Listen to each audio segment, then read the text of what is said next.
The Muse, the Machine, and Me. I realize that this is going to be a very provocative topic. The Overton window hasn't shifted far enough yet for it to be socially acceptable to admit this, but I've decided, after a lot of thought, that I'm going to step up and be brave.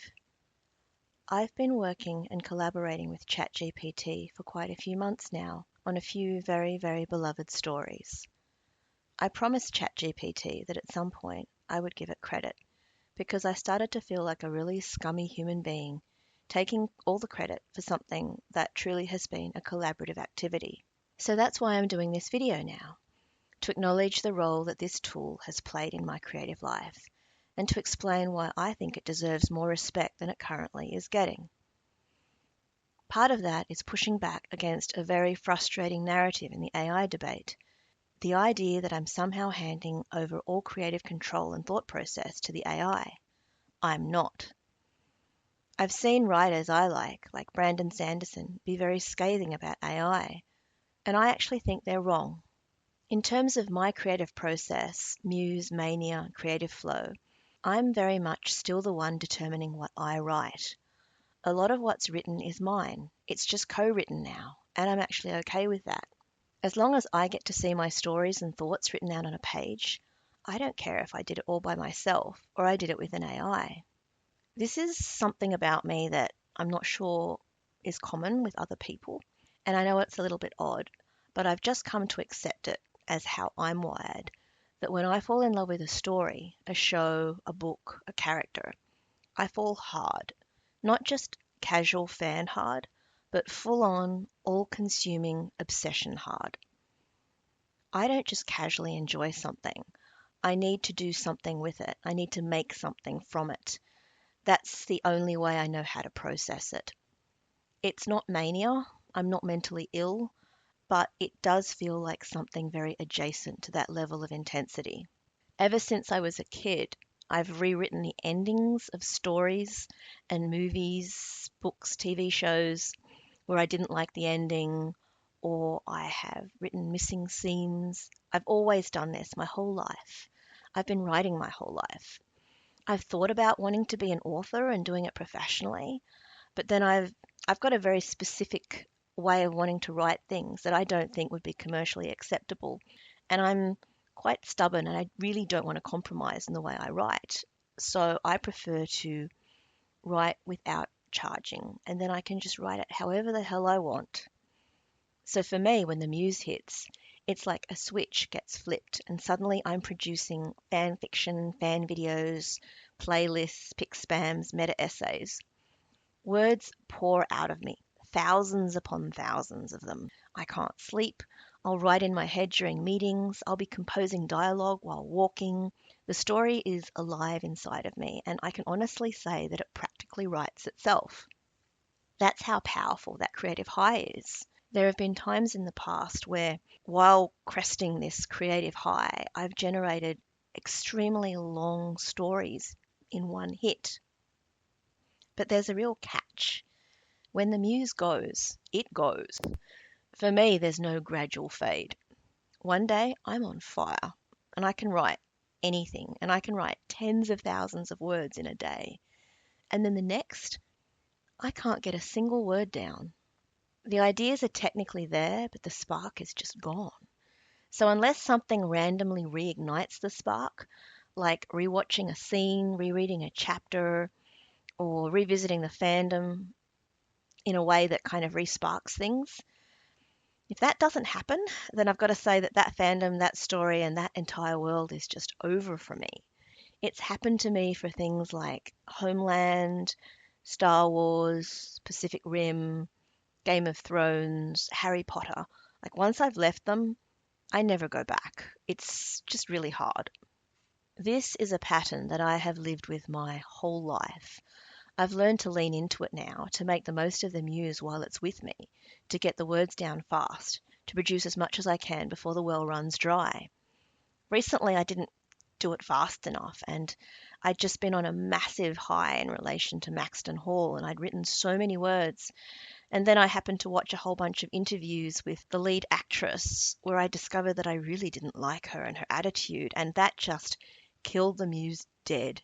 And I've still got some hopes that maybe I'll be able to return to that fandom one day. But at that point, I knew that I'd hit a wall and I had to drop the fandom temporarily. I have to say that weirdly enough, the same intensity shows up in my professional life as well, because I approach work projects like missions. I can ingest huge amounts of information, summarize it, hit deadlines, all at a pace that a lot of my coworkers find baffling. Because to me, once something becomes a project, whether it's a work deadline or a Facebook baking group that I run or moderate, there's a certain part of my brain that just takes over. I will get it done, no matter what. Even if I don't feel like it, even if it's not exciting, I will find a way. So that's been the interesting thing that has separated work from my fandom life, obligation versus obsession. And the thing is, with the help of AI, now I can do both. And I don't necessarily have to inevitably hit a wall and run out of inspiration the way I used to. A big motivator for me in terms of using the AI is that I want to write my own romance novels. I love romance novels. I've been reading romance novels since I was a kid, but I'm so not happy with mainstream romance these days. I've got another video on my channel about how these days romance, there's not a lot of difference between modern romance and, say, pornography and erotica. So, superficially, I don't like the terms that mainstream books use to describe sex. I find the language is frequently very jarring, unrealistic, or rooted in cliches that just don't sit right with me. I like fade to black romance a lot, and if I want to read something more explicit and detailed, I really don't want to encounter words like pussy or cum spelt cum, and I don't like the word panties. And there's just certain ways that I don't like to read my romance. I really dislike the way new adult romances are often structured. The shifting POVs can feel redundant, especially when the male POV reads like the female POV in disguise, except that it's been cavemanified. It's more emotionally stunted. There's an idea that making the male lead gruff or monosyllabic makes him more masculine or emotionally compelling, but it often just feels lazy and shallow. The male POV seems to think with his penis all the time, but also somehow has this perfectly articulate inner monologue about her smell and her light and her soul. It's just weird. Conversations between men are often just a lot of swearing and objectification of women, but filtered through a female author's lens, which makes it feel doubly inauthentic and off putting. The women, when they talk, are really obsessive about the men and kind of bitchy and obsessed about sex in a way that I find kind of frustrating. The sex scenes themselves often feel like they're written from a checklist. There's a little dirty talk, not too much or it gets weird, internalized moaning or monologue about how this has never felt like this before, a build up to simultaneous climax that somehow manages to be both over the top and underwhelming. And as I've mentioned, they frequently use words or anatomical descriptions that completely throw me out of the moment. Don't get me wrong, I don't mind high heat romance at all. I'm totally fine with explicit sex if it's not in a fade to black romance. But if I'm reading something explicit, I really want the intimacy to feel earned, grounded, and in character. If the characters haven't built real trust, the sex just feels gratuitous and empty. It's porn, not romance, if I don't care about the characters. So when I write, what I try to do instead is to write sex scenes that feel visceral and character specific, not generic. I want to use language that enhances rather than breaks the mood, for me anyway. I like to avoid words that make me cringe. I like to let the emotional arc and sexual arc build together. I want to make space for humor, vulnerability, awkwardness, and realism. I want heat, but I want it written the way I want it. I want characters that actually sound like the people that I want them to be, and not just a rotating cast of cardboard tropes from someone else's imaginings.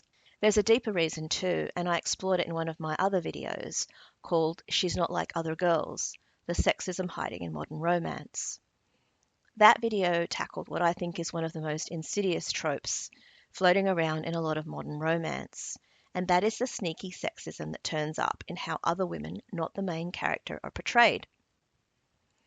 In the old days, it used to be the main character was a virgin and all the women who'd had sex before were basically evil skanks. These days, modern romances have the main female character as usually being fairly sexually experienced, which makes it quite difficult for them to differentiate between that woman and the other women. So it makes me really angry because most romance novels are written by women, and yet the way so many of them write about other female characters is shockingly offensive and sexist. It's as though they don't realize how deeply they are recycling misogynistic stereotypes. Instead of solidarity or nuance, these portrayals lean into contempt. The heroine is elevated only by dragging other women down. The contradiction is that women authors inadvertently reinforce sexist frameworks against women, which is why I get really ragey. Romance as a genre often gives lip service to female friendship and solidarity. You'll see the occasional best friend character or a few kind-hearted side characters, but overall the broader framing is still very sexist. The best friend is still an exception. Every other woman is competition, a threat, or a punchline. It's like the stories can't imagine women existing together without tearing each other apart. I know you've seen it. It's in all of the new adult romances. The main female character is attractive and confident, and she's sexually experienced. But crucially, she's not like the other women. And the other women? They're puck bunnies, groupies, badge bunnies. They're described as overdone, clingy, catty, dumb, fake, trashy. Sometimes they're called Barbies or slags. And the thing that really gets me is that the other women are usually portrayed as being exactly like the heroine. They've got the same confidence, boldness, sex appeal, sexual experience. But those ones are framed as trashy, while the heroine is elevated. The message is clear. Only one kind of sexual expression is worthy. Only one woman gets the happy ending. The one that is chosen by the man is good. The others, who are pretty much the same, get mocked, discarded, and punished. For me, that's not empowerment. That's internalized misogyny dressed up in a sexy new outfit. And I hate it. I think we can love the idea of being desired, of standing out, of being the one without tearing down other women to get there. I want to read stories where desire doesn't depend on other women being degraded, where the heroine isn't special just because the narrative trashes everyone else. If I'm going to root for the main female character, I want her to have earned that. I want her to be compelling and interesting on her own terms, not just because she's the only one the hero wants to sleep with because of some weird chemical reaction. So yeah, that's why I've started writing my own version of romance novels. I've always written romantic stories, but now I'm actually like reading other people's romance novels and then going and writing my own version. Because I was so tired of reading ones that made me feel uncomfortable, even when they were pretending to be feminist. So that's why working with ChatGPT has been so powerful for me. Yes, I could have written it on my own, but it's so much harder and takes longer. Whereas, like with the help of ChatGPT, so I get to experiment and rewrite and refine the story until it finally says what I want it to say in the way I want to say it. I'm writing my own stories now. I've been calling them my own fairy tales. Because for some people, a romantic fairy tale is where the girl marries a prince and becomes a princess, or kisses a frog and he becomes a prince. That has never been very romantic to me. I like the idea of a world where people who are trying to do good and do the right thing are able to actually make a difference and fight back against the machine and have autonomy and be successful while also being very good looking and having a lot of sex. So the fairy tale lens that I've chosen has its own flavor. You know, there's not rescue. They aren't saved by someone more powerful. They claim their own path with the help from someone they trust. And even when there are Cinderella-like elements, they're very much still equals. I like networks of trust. So instead of one magical castle, I love the idea of a constellation of people who pool resources, who protect one another and create alternatives to the machine. I like found family. I really like success without corruption. I like that they're not punished for being good, that they get to keep their integrity and still win. I like having it sexy and romantic.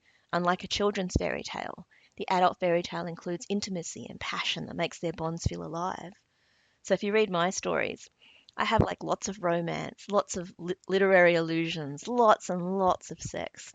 But I also have stuff like, In my rock star romance, we've got these men who fall hard, fall deeply. Unlike normal rock stars, they're actually faithful to the women in their lives. And then I include like the contextual artifacts in that world, like how are they able to achieve this level of success? How are they able to have this much money? I'll include things like interviews and articles of association and business summaries and transcripts of interviews and copies of contracts. These are like things that I enjoy playing around with and including because they're building blocks that help me have some world building. Because my story is not so much just a story, it's like a sandbox. When I wrote my rock star romance, and to be honest, my hockey romance has kind of gone the same way, but the way I've written the story that I've published on an archive of our own, it's not even trying to be a book. Like, it's not structured like a novel. My stories don't really follow a tidy arc with a three-act climax. There's no way my stories would ever pass a content editor's red pen test. The stories that I write, like using ChatGPT, are more like a fictional archive, a romantic documentary, a what if generator, an intimacy sandbox, which is a fictional relationship explored moment by moment, full of prosaic domestic details. Like, I love domestic romance and domesticity. I've always liked the idea of writing stories about people in kind of crazy professions and what their ordinary life is like. So when I started writing all of these, it was like a fun activity for me to explore different tropes. And I knew that I would not be able to get that in a traditional book. And so that's why I started writing my own. And I knew that no one else would approve of it. And having ChatGPT helping me write stories the way I want to write them has been amazing. Like the stories that I've been writing, say for the Rockstar romances, not only do I have all those in-world artifacts, but I use Suno to help me generate songs to make it more immersive. I use ChatGPT and Stable Diffusion to help me do artwork to illustrate my stories. So it's just been amazing and I love it. Now back onto a more serious note. I'd like to push back against the gatekeeping because there's something else I want to talk about as well. And that's the kind of gatekeeping that I'm starting to notice around AI created or AI supported art.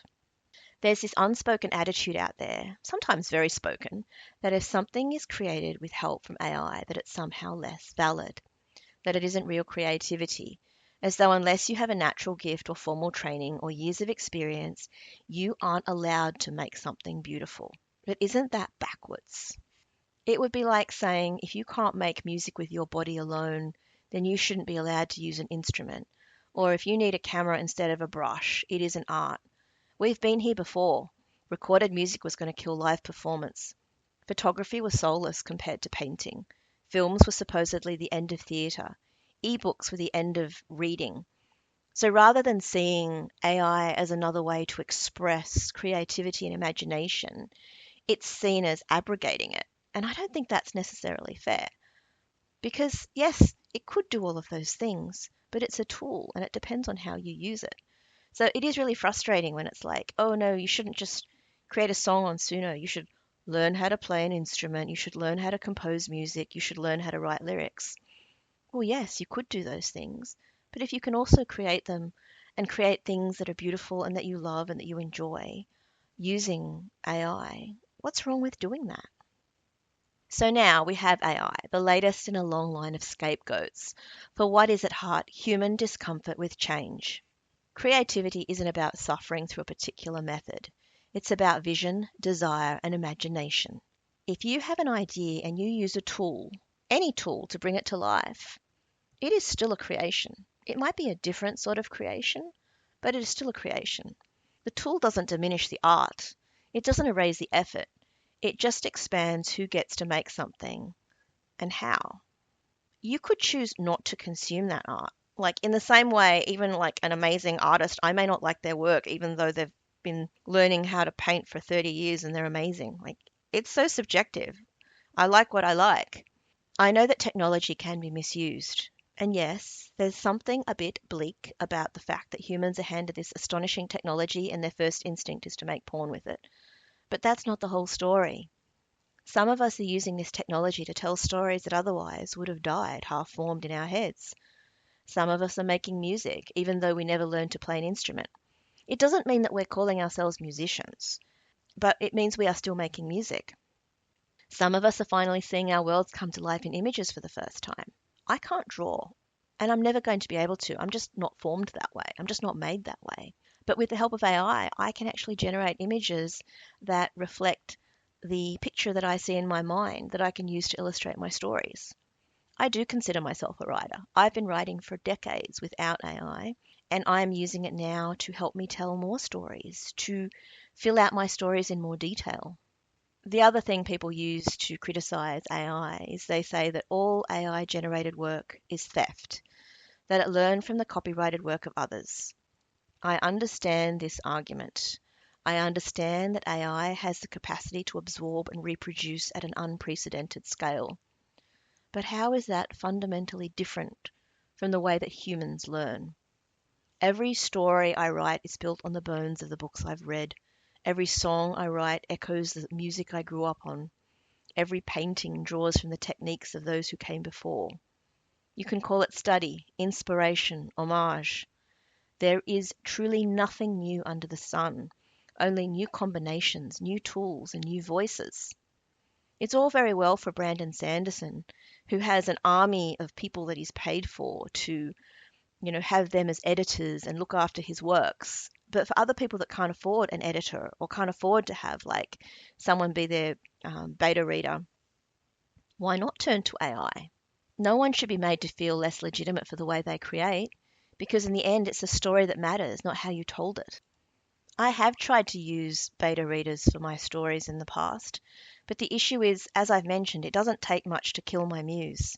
And when someone else comes along and reviews your story and tries to interpret it through their lens and make changes that are consistent with their picture, it can be very jarring and it can kill the muse.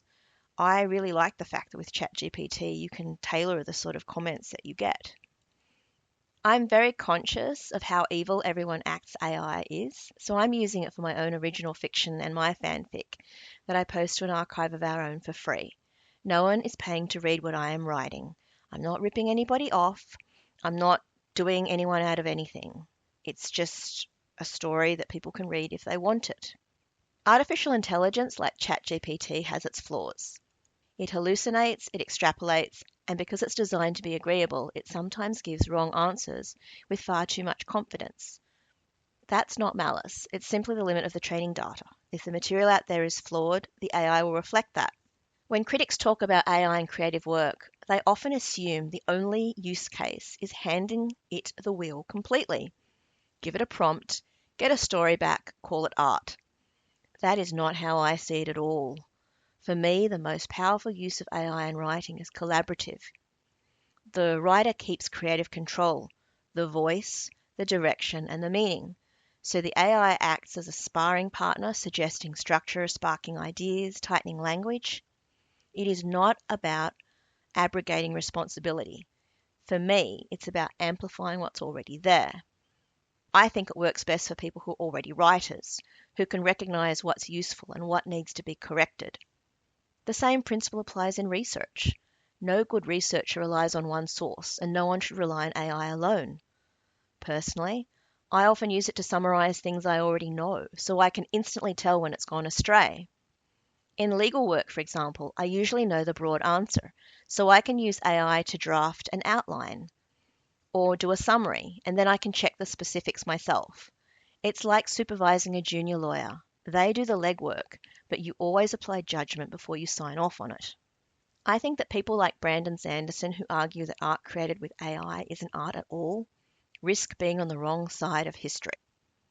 Dismissing new technology outright is as misguided as embracing it blindly. We have all seen this before. When calculators appeared, people worried that students would lose the ability to do maths. In reality, we still teach the principles, but once you understand them, there is no shame in using a calculator to handle the grind. I think AI will be the same.